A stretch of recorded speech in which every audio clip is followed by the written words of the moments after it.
जय श्री कृष्णा दोस्तों। आज आषाढ़ मास के कृष्ण पक्ष की एकादशी योगिनी एकादशी की व्रत कथा सुनेंगे। यह एकादशी बहुत महत्वपूर्ण होती है। समस्त पापों को हर लेने वाली एकादशी होती है। निर्जला एकादशी के बाद इसको उपास करने से हमारा पुण्य दोगुना हो जाता है। इसे सजला एकादशी भी कहते हैं। तो चलिए शुरू करते हैं इसकी कथा। इस कथा के अनुसार इंद्रलोक में राजा कुबेर रहता था। वह शिवजी का परम भक्त था तथा वह हेममाली द्वारा लाए हुए पुष्प से शिवजी की उपासना करने रोज जाता था। वह उसका माली हेममाली जब पुष्प लाके देता उसके बाद वह उपासना करने जाता था। एक दिन हेममाली पुष्प नहीं लाया तो राजा कुबेर उपासना करने में विलम्ब होने लगा। राजा कुबेर ने पता लगवाया कि क्या बात है, हेममाली पुष्प क्यों नहीं लाया। पता चला कि हेममाली तो कामासक्त हो गया है, तो अपनी पत्नी विशालाक्षी के साथ बैठा है और उसी से बातें कर रहा है, इसलिए वह पुष्प नहीं लाया। राजा कुबेर को बहुत क्रोध आ गया।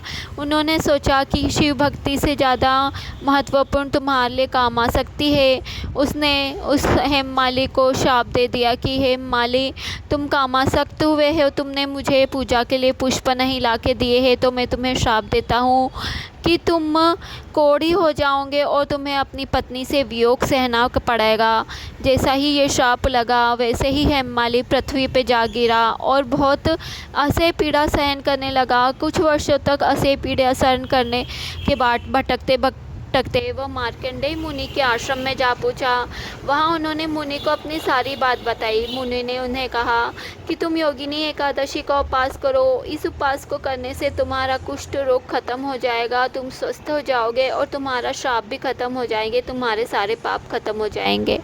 हेममाली ने ऐसा ही किया और व्रत के प्रभाव से उसका कुष्ठ रोग भी दूर हो गया और वह स्वस्थ हो गया।